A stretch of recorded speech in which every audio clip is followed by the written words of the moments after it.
Desgraciadamente pasamos muchas situaciones incómodas cuando tenemos un paciente que llega a la emergencia por diferentes motivos y ya nos decía el doctor Montero que puede llegar por una infección severa, aguda o nos puede llegar a la forma ambulatoria un paciente que ya tiene mucho tiempo de estar en tratamiento y él tiene preguntas de qué lo que sigue, o sea, más allá del tratamiento, ahora que y nosotros tenemos que dar respuesta. Yo no sé, pero en Nicaragua somos muy mal hablados, muy mal hablados. Y entonces, cada vez que nosotros damos una noticia de este tipo, el paciente lo primero que te dice es, te voy a dar, por lo menos, así como que eso no es cierto, y si me sale la prueba positiva, cuídate. Entonces, hay mucho rechazo todavía, hay mucho médico, mucho colega que todavía cree que la infección por VIH es algo que no lo van a tener nunca la oportunidad de ver. De hecho, nuestras estadísticas para mí son una absoluta mentira, 8.600 pacientes VIH en Nicaragua, eso es mentira, pues, y nada más el 50% en tratamiento. Entonces, hay muchos pacientes que, como ya sabemos, no tienen un diagnóstico, por lo menos no tienen el conocimiento del diagnóstico y de repente te van a llegar con algún tipo de todas las infecciones que ya comentó el doctor Montero. Y nosotros empezamos, o vamos a tratar de hacer un recorrido, cuando empezaron a reportarse los primeros casos de VIH, teníamos una expectativa de vida de 11 meses desde que vos le dabas el diagnóstico al paciente. Ya le decías que tenía VIH y él se iba a morir en los siguientes 11 meses. Esa era una noticia catastrófica. Y desde la fecha para acá ya hemos visto qué cantidad de casos es lo que podemos tener, ¿sí? 75 millones de casos desde el primer reporte y aproximadamente 35 millones de fallecidos. Si viene un paciente y se mete a internet y empieza a leer cuántos se mueren de pacientes con diagnóstico de VIH, se pone a llorar, se puede suicidar, y a eso le asocias que si tenía una esposa y que si tiene hijos.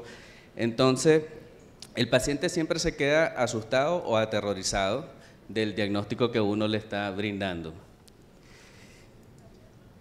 Cuando empezamos a introducir la terapia antirretroviral combinada, en ese momento ya nosotros tenemos a la infección por VIH como una de las principales causas de muerte en la población joven productiva y sobre todo algunos países como el área de Sudáfrica que tenían mucha afección de su población. Y entonces empezamos a ver cuál sería la ganancia en la expectativa de vida una vez que empezamos la terapia antirretroviral en este tipo de población, porque si estábamos hablando de 11 meses, es cierto, hay una ganancia en la expectativa de vida o en la vida o en la pérdida de vida, pero no necesariamente es lo que nosotros empezamos a ver. Un poco más de 10 años después de tener terapia antirretroviral, en muchos casos, en países no teníamos muchas opciones de tratamiento antirretroviral y si nos ponemos a pensar también empezamos a buscar VIH muy tardío, como que no nos llegaba, ¿no? O sea, aparte de la importancia que puede tener, ya empezamos a ver mejoría en la disminución de la mortalidad. Sin embargo, un paciente que está controlado, que es adherente y que no tiene ningún oportunista, tiene una disminución de 11.9 años de vida comparado con la población general, y eso puede ser 20 años, 30 años, 40 años, aquel que fuma, que toma, que usa drogas, cualquier cosa. El solo tener la infección por VIH y aunque esté controlado, una disminución de 11.9 años de vida.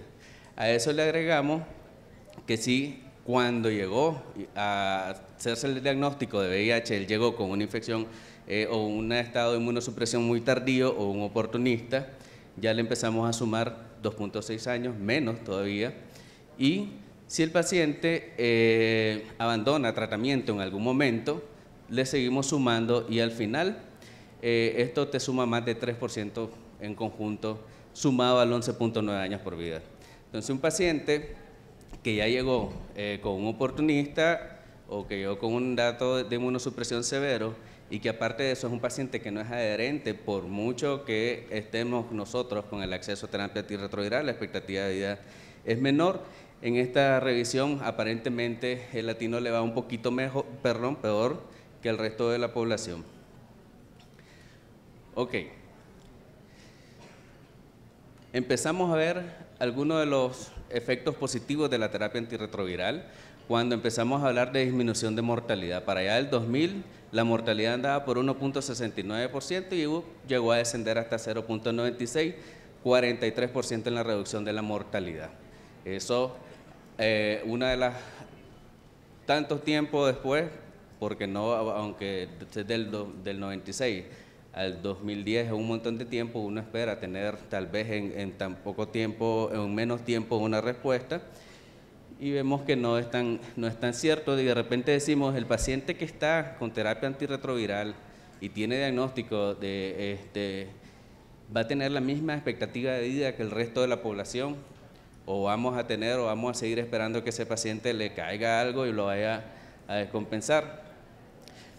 Pues empezamos a ver que a pesar de que tenemos el acceso a la terapia, siempre hay algunas cosas en común, pues en lo que hablaba previamente el artículo previo, los CD4 bajos, oportunistas, mala adherencia y el uso o los factores de riesgo conductuales que ya todos sabemos que aunque no tenga VIH, fumado, el alcoholismo, drogas y todo eso te lleva a una disminución del estilo de vida.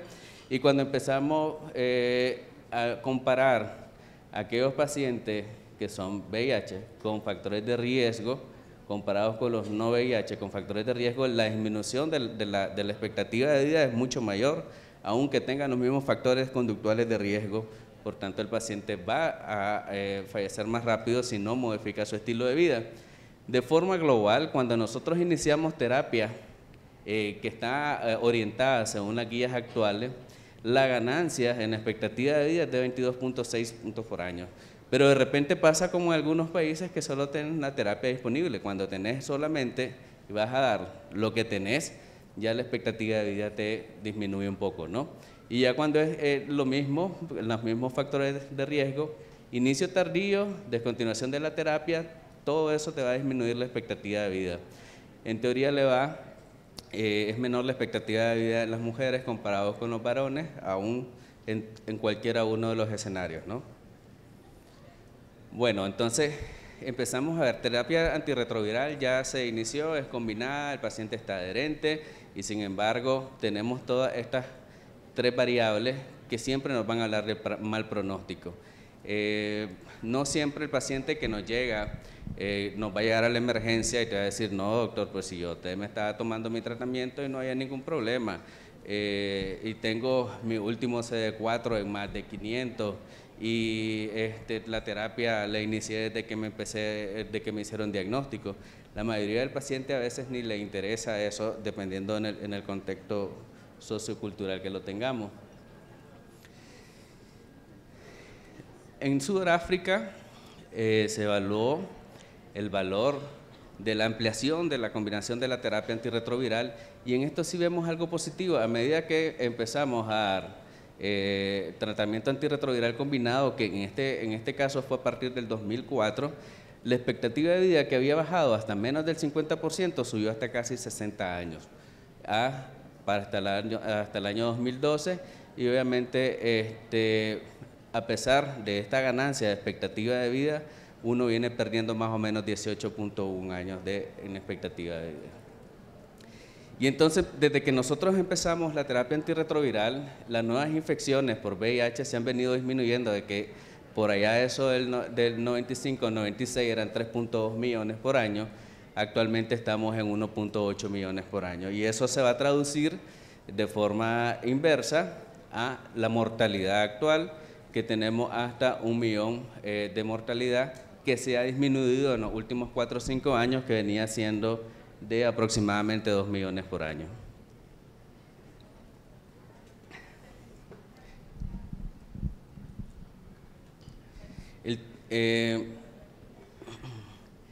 Nos enfrentamos entonces a aquellos pacientes que ya no se están muriendo tanto, que están disminuyendo las infecciones por VIH, y entonces ya no va a ser aquel que viene con muchos oportunistas a la emergencia, sino que finalmente es un paciente que está envejeciendo. Es un paciente que está compensado, por así ponerlo, pero el paciente también tiene ya mucho tiempo de estar con terapia antirretroviral y él te está diciendo, ¿y ahora qué sigue? Y empezamos a ver que aquellos pacientes, por mucho que estén indetectables, que no tengan oportunistas, que esté adherente y que se ya pasa los 50 años, tiene menor expectativa de vida que la población que no tiene VIH. Y estos más o menos andan en 11.9 años vida en la disminución en expectativa de estos pacientes, independientemente de todo lo que hagamos. Entonces, es algo que tenemos que empezar a nosotros a concientizar al paciente, porque hay algunos factores de riesgo que nosotros siempre tenemos que tener en cuenta. Porque nosotros empezamos a ver que este paciente no solo es que le des el tratamiento antirretroviral, es un paciente que ya después de 50 años tiene polifarmacia.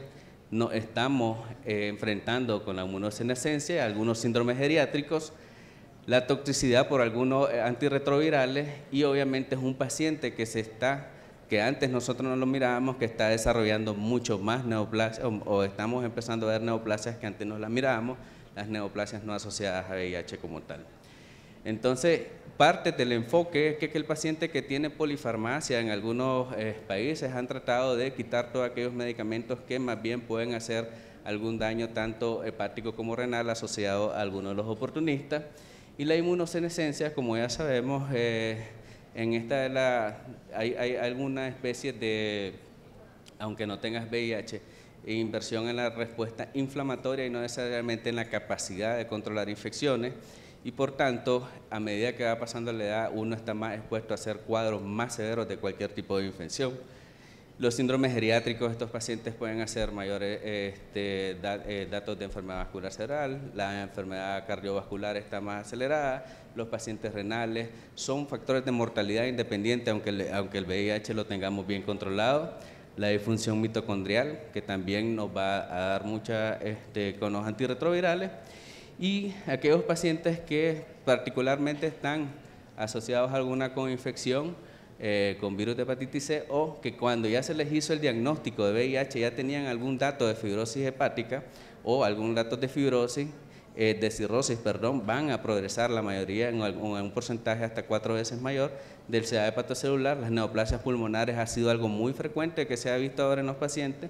Y también hablan de hipertensión de la arteria pulmonar, hasta 100 veces más el factor de riesgo para hipertensión de la arteria pulmonar en los pacientes con VIH. Ya sabemos el CA anal y el linfoma Hodgkin como factores de riesgo. Entonces, un paciente que tiene VIH y que aunque tenemos terapia antirretroviral y tengamos modificaciones en los cuidados de la salud, ya nos vamos a estar enfrentando a un paciente que tiene riesgo cardiovascular aumentado y tiene o se está enfrentando a enfermedades metabólicas que antes no lo tenía que hacer, pero también es un paciente que está expuesto, que tiene la probabilidad alta de desarrollar cáncer.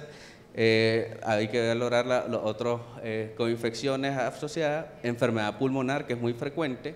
Es un paciente que se deprime después de mucho tiempo de estar con tratamiento y muchas veces aislado, y muchas veces también están bajo, ¿cómo se le llama? Y la enfermedad renal, discriminado es la palabra, perdón. Entonces son pacientes que nosotros ya a largo plazo, no a corto plazo, tenemos que tener en cuenta, más allá del diagnóstico oportuno y tratamiento temprano y el buscar las coinfecciones, tratar las coinfecciones para evitar complicaciones hepáticas. Identificar comorbilidades de forma temprana. Acordémonos que solo el tratamiento antirretroviral o algunos cambios a nivel del depósito de grasa abdominal nos va a aumentar el riesgo cardiovascular. Hay que incentivar a los pacientes a que mantengan un estilo de vida saludable. Y hay para controlar peso a través de la actividad física y quitar la polifarmacia. Los pacientes se van llenando de muchos medicamentos y finalmente vamos a tener muchas comorbilidades. Aquí más o menos les quería yo comentar de qué tiene que ver la inmunosenescencia en esto de los CD8 y aquellos pacientes que ya van envejeciendo también, que tienen infección por VIH y que se pueden asociar con algunas alteraciones del metabolismo, alguna distrofia y aquellos pacientes que ya tienen mucho tiempo de estar en terapia antirretroviral. acordando que hay dos términos importantes, que es el inflammaging, que es el estado crónico proinflamatorio, que eso resulta de relación inversa de CD4 CD8, y al mismo tiempo se estimula interleucina 6, factor de necrosis tumoral alfa, y un estado continuo de proteína C reactiva elevado. Y la inmunosenescencia, hay una disminución de los linfocitos T, hay una involución del timo, pero también hay un aumento de los linfocitos CD8. Entonces, ya les comentaba, en muchas ocasiones cuando hablamos de inmunosenescencia en pacientes que no son VIH, vemos casos, por ejemplo, neumonías o alguna otra afectación que son casos muy severos. La capacidad del sistema inmunológico no controla la infección, pero sí está generando una inflamación y eso al paciente lo lleva a mayor deterioro. Entonces, en esta revisión se habla de un envejecimiento acelerado con una inmunosenescencia acelerada, hay más linfocitos T en estado maduro y esto se tiene que ver más por la edad que la propia infección por VIH, y esto sí se asoció con aumento de la grasa abdominal, así como síndromes metabólicos. Te aumenta un poquito el riesgo cardiovascular como tal. Y hay algo muy importante que nosotros queríamos hablar, o hace poco estábamos hablando con el doctor Montero, qué tanto estamos cerca de una cura de VIH. Yo creo que temprano se habló de vacunas en VIH, ¿no? O la vacunación de VIH. Sin embargo, cuando nosotros estamos tratando a un paciente con VIH, nos estamos enfocando en que debemos de evitar la progresión a SIDA, de que debemos disminuir el riesgo de transmisión, que debemos disminuir el riesgo de adquisición. Esto lo vamos a saber hacer o a realizar a través del diagnóstico temprano y oportuno. El riesgo de transmisión siempre se disminuye con un paciente que tiene tratamiento, y la profilaxis en aquellos pacientes que han estado expuestos a un factor de riesgo, ¿no? Sin embargo, a pesar de que este ha sido el enfoque durante todo el tiempo, todavía, hoy por hoy, 70% de los pacientes infectados, nada más el 70% son diagnosticados, de estos un 53% se encuentra bajo tratamiento y nada más el 44% de esa población se encuentra indetectable. Entonces, venir a hablar de que vamos a controlar la transmisión y la progresión o el riesgo de adquisición va a estar como muy difícil. Entonces, han venido desde un par de años, realmente son como unos 5 o 6 años en los que se está hablando de por qué no logramos nosotros, a pesar de estar con terapia antirretroviral y está un paciente con carga viral suprimida, ¿por qué no logramos erradicar el VIH? Y todo radica en la latencia del VIH. Entonces, se ha venido a plantear una serie de fármacos que nos van a ayudar, sobre todo, a tratar de sacar a esos provirus que están en los linfocitos de sus reservorios para que, junto con otro fármaco o estimular el sistema inmunológico natural, nos ayuden a controlar la infección por VIH. Entonces, estos son más o menos los fármacos o más bien las vías de estudio de investigación que se han tenido: interferencia por inhibición directa del ARN del virus, modificación genómica de ARN, y esto es a través de endonucleasa, que lo que utilizan es una sonda de ARN que va a identificar los sitios target, ¿no? en el ADN, y luego la endonucleasa, en este caso la Cas9, lo que hace es una escisión. Acuérdense lo que decía el doctor Montero, que una vez que se integra el virus en el genoma, ya queda el mecanismo de replicación a través de la transcriptasa inversa. Esto es lo que nosotros, a través de la endonucleasa, lo que haría es escindir esa transcriptasa reversa para que no siga metiendo el provirus al resto de la célula. Hipotéticamente, vamos a suprimir la transcripción viral. Ese es uno de los objetivos que he tenido. Desgraciadamente, el problema es que con los medicamentos, con tantos reservorios que tenemos, no se logra poder agarrar todo o estar seguro de que todos los reservorios, ya sean las células dendríticas, ya sean los macrófagos, ya sean todas las células periféricas que puedan tener, no sabemos si más adelante va a salir algún reservorio que nos esté dando reactivación del virus. Y entonces se empieza a hablar de agentes activadores de la latencia. a sacar al virus de todos los reservorios para poder atacarlo o poder eliminarlo. Y aquí estamos hablando de los agonistas de los receptores Toll-like y se propone que sobreexpresa el ARN viral a nivel de sangre y uno lo puede controlar, ¿no? Induce respuesta antiviral innata. Esto es a través de la producción de interferón.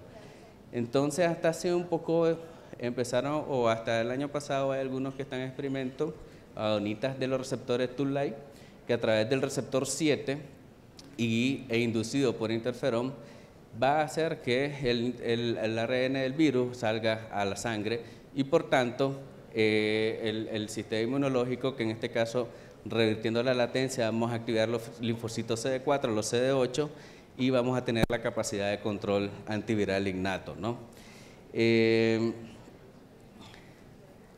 Esto es en aquellos pacientes que tenemos carga viral indetectable y que de repente muchas veces le he dicho dejen de tomar antirretroviral, los ensayó que dejaran de tomar antirretroviral y a los 6 meses o al año empezaban nuevamente con episodios de carga viral porque el reservorio se activaba. Hasta el momento este fármaco todavía no ha tenido, está en experimento, se supone que tiene buena respuesta. Hay algunos otros inductores como esto que tuvieron alguna respuesta parcial, sin embargo han venido a presentar resistencia. Después de un tiempo se modifican los sitios diana o de unión de estas endonucleasas y por tanto ya el virus no logra mutar y no logra tener problemas. Esto es lo que nosotros, o como ONUCIDA, se ha venido proponiendo para el 2020. 90% de los pacientes deben de conocer su estado de infección, si es positivo o no. El 90% debe de estar en tratamiento y el 90% debe estar indetectable. El objetivo de esto es que tengamos una red de médicos que están activamente tratando infección por VIH y que estemos en una búsqueda activa con el VIH y por tanto tengamos tratamientos tempranos y por tanto tengamos pacientes que sean indetectables y empezar a disminuir la carga de mortalidad y de nuevas infecciones.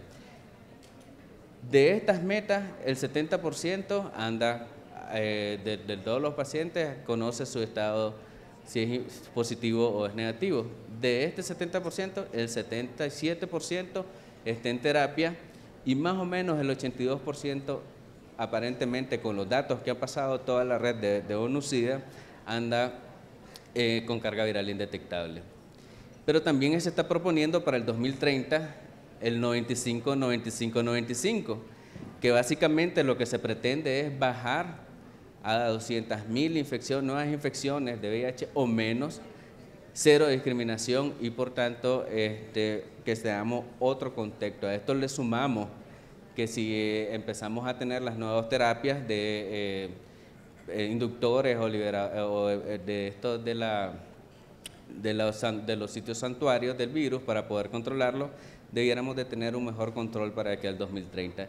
Y esto es lo que nosotros esperamos con esta nueva conducta de 95-95-95, seguir bajando todo lo que es las nuevas infecciones por VIH y seguir bajando las muertes por VIH, que hasta el momento se ha quedado en más o menos una muerte por millón por año, desde hace unos 3-4 años. En conclusión, el paciente en teoría le va un poquito mejor, sin embargo llegamos a un momento en el que se vuelve más complejo porque es un paciente que tiene comorbilidades y tiene algunas otras neoplasias que pueden afectarlo y que eso ya se escapa un poquito más allá del manejo de uno. Estamos en espera de algún fármaco que nos vaya a ayudar con esto de la latencia del VIH para poder ofrecer una mejor alternativa en los pacientes y la meta es acabar con el SIDA, sin dejar una sola persona atrás. Y gracias por su atención.